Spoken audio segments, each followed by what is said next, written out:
remember to always edit what you've written and then think, okay, what are the 2 lines in what I've just written that will really resonate with people? Then move that up. And then you describe the situation and you ask for engagement, write in the comments below if you have any further ideas about this topic or if you have any questions for me, and then respond to comments. If people comment on your post, it's really important for you to go to each one of those comments and write back to them. Hi, I'm Renata Bernardi, and this is the Job Hunting Podcast, where I interview experts and professionals and discuss issues that are important for job hunters and those who are working to advance their careers. So make sure that you subscribe and follow, and let's dive right in.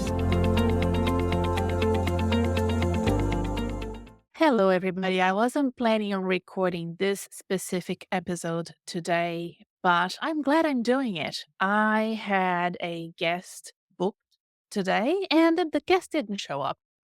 And I don't want to use a perfectly good time to record an episode. So this is going to be one of those chit-chatty ones where I have a lot on my mind about LinkedIn that I want to share with you. I put together some very easy notes for me to follow, and I never get tired of talking about LinkedIn. I hope you never get tired of listening to me talk about LinkedIn. But some things are changing on LinkedIn, and I wrote about it on LinkedIn. So I'll put a link to that article below. I'm not going to focus on that specific change today because it hasn't really happened yet. So it has been announced, but it hasn't happened yet. So that's the people also viewed box that's going to disappear, and a new box called similar profiles will show up instead. That new box you cannot disable, you cannot turn it off, and I'm not happy with that. The LinkedIn people that I know that work here in Australia know that. I've sent them my article and I let them know that I'm not happy, but I love LinkedIn nevertheless, and I think it's really essential for corporate professionals to build a personal brand on LinkedIn. Not everybody needs to have a LinkedIn account. And we're going to talk about this today. Okay. Let's start from the beginning, shall we? What is LinkedIn? LinkedIn was created 20 years ago. I cannot believe it myself. I think it was 2002 or 2003. You can tell that I don't have very good notes today. But it was around that time, and it was around 2007, 2008 that I personally joined. I think in the beginning, it was very small, startup-y kind of platform, but by 2008, it was pretty big. I remember going to the United States to visit universities overseas, specifically business schools, and talk to people that were doing the recruitment of students into those big Ivy League universities, and they were all using LinkedIn. And I came back to Australia and I said, we need to do the same. And that's when I started investing time on LinkedIn and making sure that all of my MBA students at the time, I was an MBA career manager in a Australian university, and I started making sure that they all had great LinkedIn profiles. If you go through my profile and you go and check out my recommendations, you will see that back then in 2008, I got a lot of lovely recommendations from the MBA students that were working with me at the time. So that's probably why I have so many recommendations. People don't write recommendations anymore, and I wish they did. I think that recruiters and executive search partners still do look at them. So LinkedIn recommendations, I am a fan, especially if they're, of course, authentic, original, real recommendations.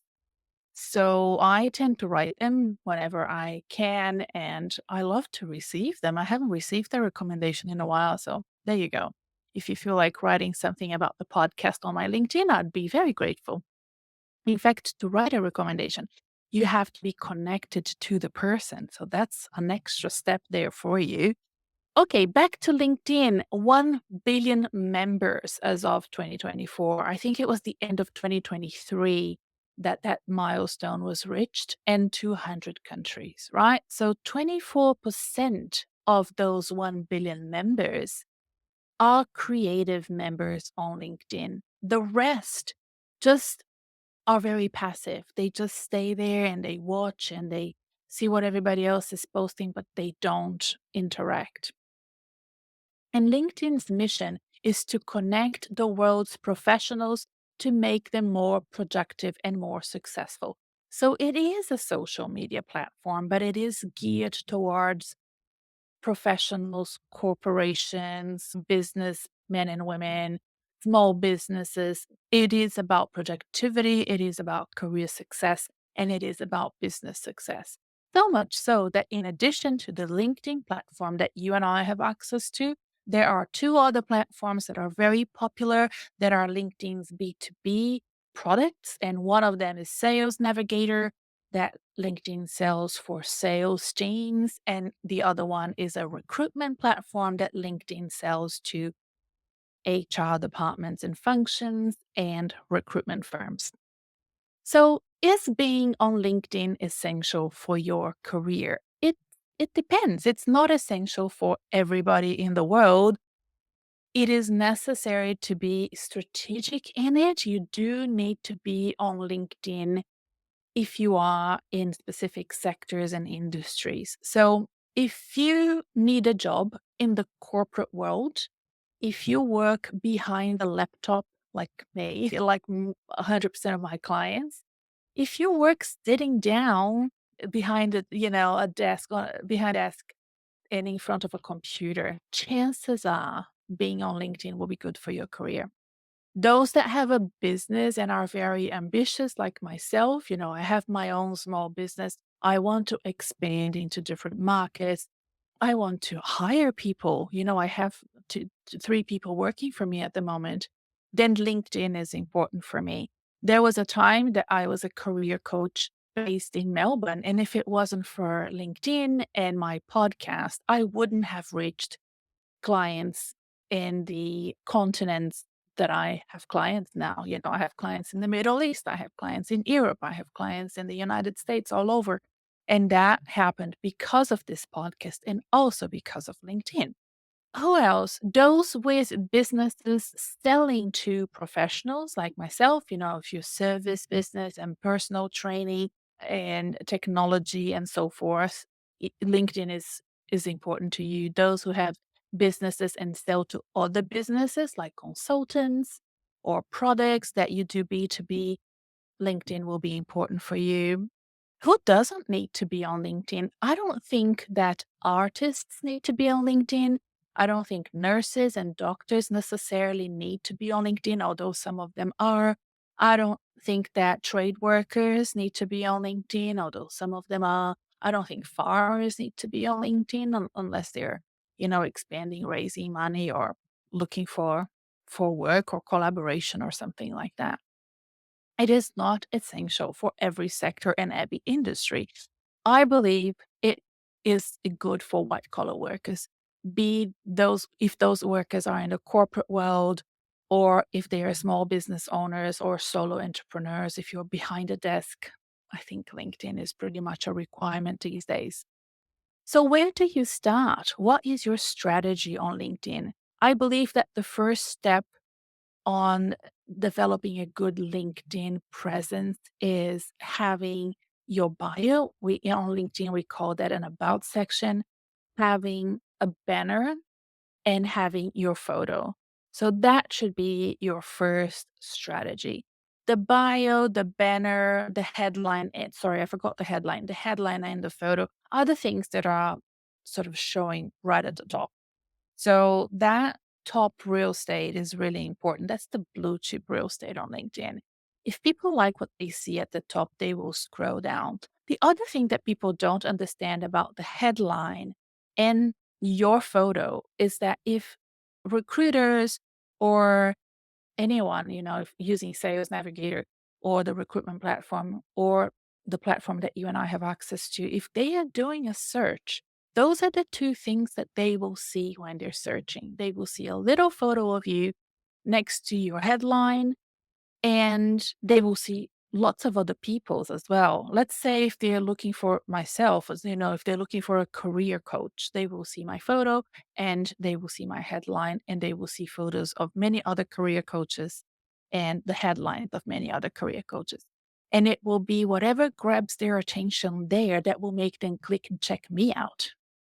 And I want that to be something you think about because LinkedIn is more important in terms of your ability to be found on searches like that, if you're looking for a job or if you're a small business, than you think. Most people focus a lot on embellishing their profiles and not thinking about the fact that LinkedIn is very much Google for corporate professionals, right? So if you're searching for people, you are looking on LinkedIn for professionals. And you're not going to look for professionals on Google. You're going to use LinkedIn to look for professionals if you're trying to fill a role and get somebody interviewed or check people's profiles for specific opportunities. So that's where I think you can start. So when you're developing your headline and you're putting together, your photo and your about section, who are you talking to? Who are you trying to reach? Who do you want to be searching for you? Right? Be very specific about that individual that you want to connect with through that searching process. And think about what sort of photo and what sort of headline will be most interesting to them. In terms of best practices and the basics of setting up your profile, like I said, the profile photo. The photo adds credibility to your profile. It enhances your personal brand. So having a photo that everyone can see is important. Some people hide the photo from people they're not connected with. Look, if you're not looking for work and you're not interested in career advancement, that's all right. But if you're listening to the job hunting podcast, I'm assuming you are interested in career advancement and job opportunities, in which case having a photo of you that denotes trust and likability is really important. So think about what it is in your profession that will be most attractive to the audience you're trying to reach. When I think of banners, I stop and I pause. Again, my audience are corporate professionals in their 40s, 50s, and 60s who are interested in advancing in their careers and looking for work. That to me doesn't scream, I need a banner, right? It does not. I need a banner because I am a career coach and I have a small business. So having a banner that shows my podcast or my products or what I do is important.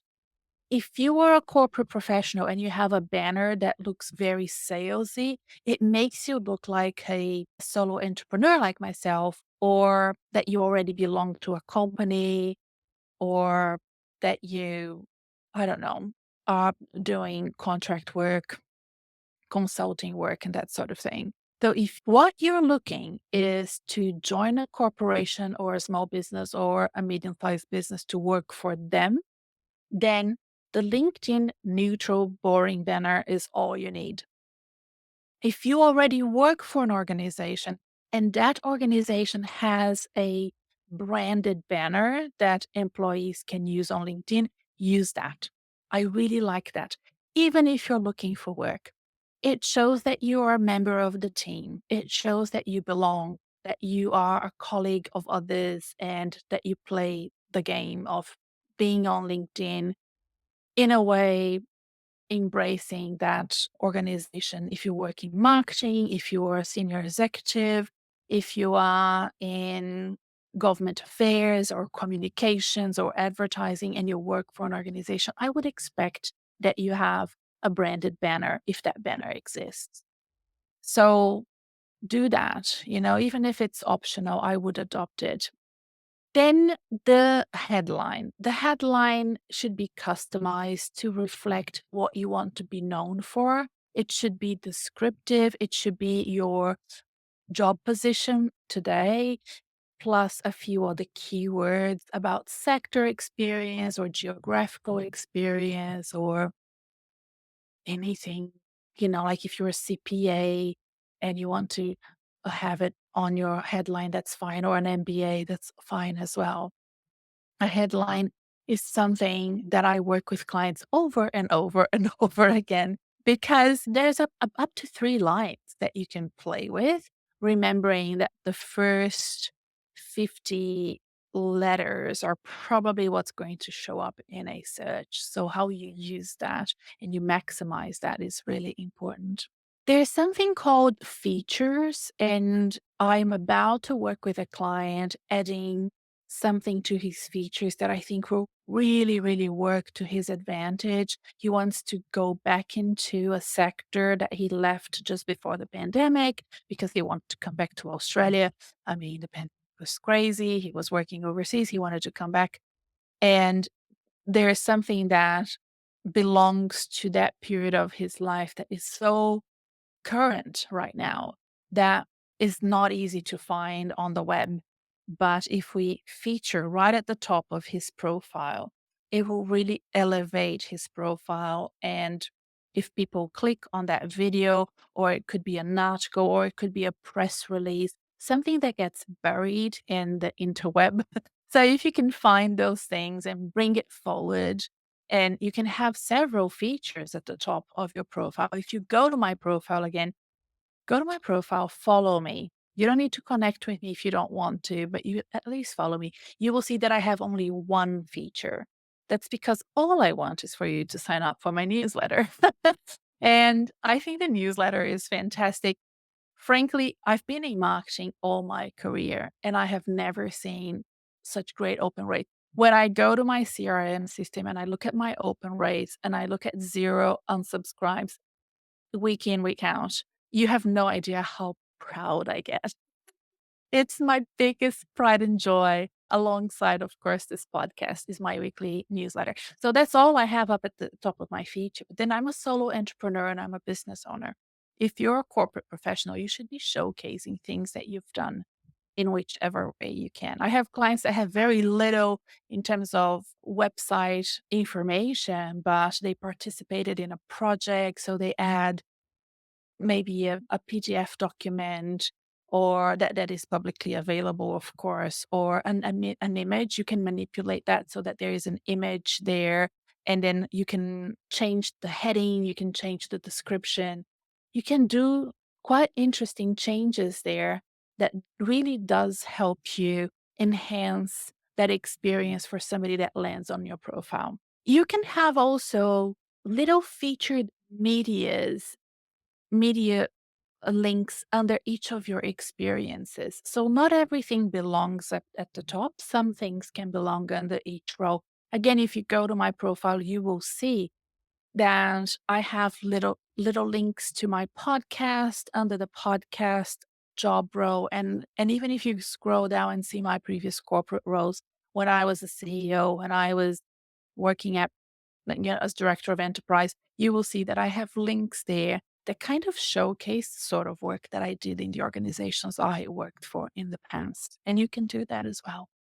Then remember to be anonymous when you are researching on LinkedIn. This is something that is not default. You need to go and change that. The default on LinkedIn is for your visibility as somebody who is browsing other profiles that it's completely public. So if you go to someone's profile, let's say you go to visit my profile, I may see you have come to see my profile, right? Your little photo will show and a description. I will know that you've been there. You don't need to show that you've been there if you don't want to. All you need to do is go to your privacy settings, go to your visibility, and you can change that so that you are anonymous. I recommend, and there was a time that people don't talk about it anymore, but there was a time that there was this huge discussion on LinkedIn. Oh, no, everybody should be public. This is all public. And I'm like, why? When I go to someone's Instagram or even TikTok, they don't know that I've been there. When I go to someone's Twitter and I look at his Twitters, he doesn't know that I'm reading his Twitters. Why is LinkedIn different? I just want to go. If a client of mine, myself, because I'm not applying for jobs, but if a client of mine is applying for a role, I want that client to go and check out who is the boss, who were the colleagues, who did that role before. Why did that person leave? You might sort of find out if they moved on to a different organization. And you can do all of that anonymously. So I'm a big fan of that. I'm also a big fan of the disabling the people also viewed box. Now, that's something that we know is going to be discontinued by LinkedIn. A new box will come up. So far, they are saying that that new box is not going to be disabled. That it will be there. I don't like that. I hope that they change their minds. I will put a link to the article that I wrote about this new box. It's called Similar Profiles. I don't like similar profiles at all. I don't know. I don't trust the algorithm to know what's similar. So we will look into that when that new function appears on our LinkedIn profiles. It would be a few weeks from now. Now let's talk about creating content on LinkedIn. So not your profile, but your activity. A lot of people come to me and ask, what should I write about? First thing that you need to do is actually have people following you. There's no point in you writing if nobody is listening or reading. So first thing you should do is connect. Okay. So if you have 100 connections, 200 connections, 300 connections, that is not enough. And for my clients, and I work with people that are more experienced, more seasoned professionals, I expect them to have over 500 connections on LinkedIn. That's because if you add up everybody that you went to uni with everybody that you worked with over the years, not just your colleagues, but suppliers and clients, plus friends and family, you will have more than 500 for sure. If you don't, let me know in the comments below. But I'm pretty sure, like most of my clients have no trouble reaching that 500 mark. More than that is better. What I think LinkedIn has become for me is the replacement to my Rolodex. In fact, I only just threw away my business cards a few weeks ago. I think it was January, and I'm recording this end of Feb. And I haven't looked at my business cards for years, even before the pandemic, because I have LinkedIn. Everybody that I need to be in touch with is on LinkedIn. So that LinkedIn is my Rolodex, and it should be your Rolodex as well. Then once you have people connected with you, you should go and comment on their activities, right? Instead of trying to write your own posts, why don't you check out what people are writing about and liking their posts and commenting on their posts? People love when other people comment on their posts, so please do that. And then once you have a better understanding of how content strategy is created, you can start thinking about creating your own content. So take that sort of step by step approach on LinkedIn and educate yourself and think about it. Do you really have something to say? If you don't write it. I'm perfectly fine with clients of mine just writing very intentional, thoughtful comments on people's posts. That is fantastic. I think people underestimate the power of the comment function on LinkedIn because you can reach out to just as many people. And I find that when I make the time to comment on people's posts, I actually get more views on my LinkedIn than when I do my own posts, right? Because I am choosing strategic comments on strategic posts, posts that are related to things that I care about, that my audience cares about. And if people find me because I wrote an interesting comment, they might follow me. And that's all that I want. I want people to come and find me and follow me. When you do decide to engage in creating content, for example, couldn't wait to write because I had so much to say about things that I wanted to tell people about what to do with their careers. And I felt like there wasn't anybody saying it the way that I wanted to portray, having been a corporate executive who was interested in career advancement myself. I felt like I had my lived experience that I wanted to share. If you're like me and you feel like you have that expertise, then remember to always educate yourself and keep recent on that expertise and then share what you're learning with others. You don't necessarily need to share what you know with others. You can really just share what you're learning with others. It's just as good. If you attended a conference, these are my key learning. If you've done a course, this is what I've learned from doing this course. I see a lot of people doing certificates and courses, and when they are going to update their LinkedIn profiles, LinkedIn asks, do you want to share that with your network? And then there is that sort of standard, oh, I've just completed an IBM certificate or a Microsoft certificate. Or I would much rather read, these are the three things I learned from doing this project management Microsoft certificate, blah, blah, blah. Or I've done this training here, this executive education for the past 3 months. And if you're interested in doing something like this, you can send me a message. I'd be delighted to share with you some of my tips and my advice. Here are some of the things that I think you should take into account if you want to invest in this program, right? Like sharing that is so much more relevant to the audience than you having achieved a milestone in your career. Plus, they will still know that you've done it. So you will reach, your goals, and you will also be serving a community of colleagues and friends that might really benefit from your advice and tips. So the anatomy of a post, right? Make sure the first two lines of your post are really engaging. Sometimes we write and then the Easter eggs and the really fun stuff ends up being towards the end of what we wrote. It's because we write, and as we flow, we get better and better at thinking about that issue or that problem. So remember to always edit what you've written and then think, okay, what are the two lines in what I've just written that will really resonate with people, then move that up. And then you describe the situation and you ask for engagement, write in the comments below if you have any further ideas about this topic or if you have any questions for me, and then respond to comments. If people comment on your post, it's really important for you to go to each one of those comments and write back to them. Again, if you go to my profile, you will see that I do that consistently. When people write a comment in one of my posts, I do always write back. And if I haven't, let me know. But I always, always do. And you should do the same. So, what are the best practices for optimizing a LinkedIn profile? Think about a LinkedIn profile in the same way that you would think about building a website, right? You want people to find you. You want to use the right keywords for your profession, the things you want to achieve in your career.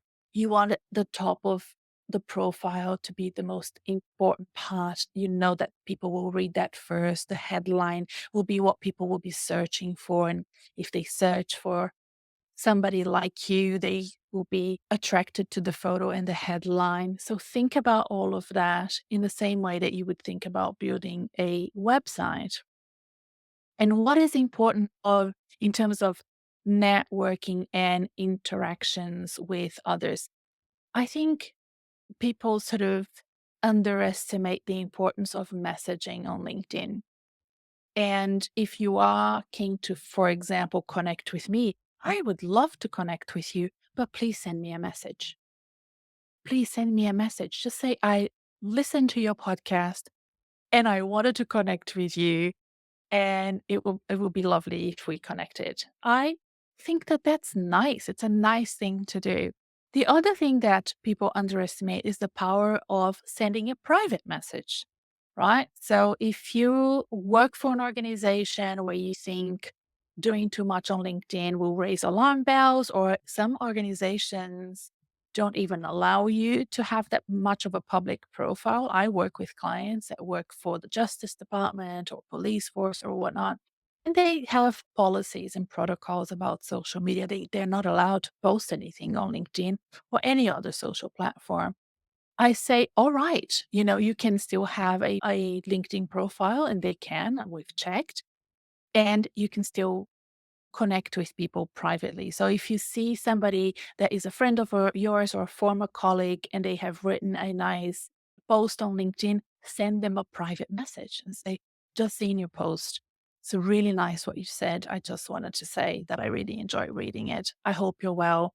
do you have time for a coffee or something like that? Right? So make sure that you use that private messaging as well. People forget about it. And how do you measure the success of a LinkedIn presence? That is really interesting.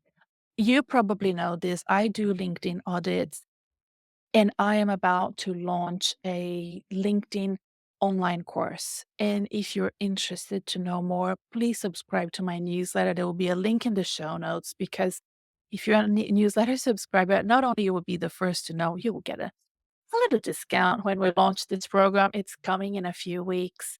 And we will tell you about the measures of success on LinkedIn and how to achieve them. But basically, it's all about LinkedIn working for you when you're not worrying about it, when you are asleep, when you're not even on LinkedIn.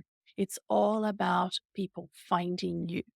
The measure of success on LinkedIn for my clients is when they are contacted on LinkedIn via private messaging for opportunities that are aligned with what they're looking for. That is the biggest measure of success for my clients. Now, my clients are corporate professionals looking for work, right? And they work with me privately through one on one consultations or extended periods like 3 months, 6 months, or if they're doing group coaching. At the moment, we have the group coaching happening. As I record this, we're on week 3 of 7 weeks of group coaching. And that's the biggest measure of success for corporate professionals. I hope that this ad hoc episodes that I wasn't thinking of recording has helped you think more strategically about your LinkedIn presence. I think that the LinkedIn short course that I am preparing will be so, so good. We're putting so much effort into giving you more detailed information for you to deep dive into each of the LinkedIn tools and resources and features and boxes so that you can maximize and optimize that presence and so that it doesn't take too much time, right? So the ideal program for short course for me is something that you can do over a weekend. And then all you need to do is go into LinkedIn once a week just to do a little bit of a cleanup, and some bit of research. Of course, if you're looking for work, I would expect you to be there more often than that. But that's what I think most of my busy corporate clients want to hear from me, that I will design a LinkedIn online course for them that they can do over the weekend. And then it's set up, and all they need to do is go back to LinkedIn and do a little bit of work once a week. And if you're interested in that, sign up for the newsletter, and you will be the first to know and get a little bit of a discount when I launch it. That's all I have for today. I look forward to seeing you at the next episode, and let's all hope that my next guest shows up. Bye for now.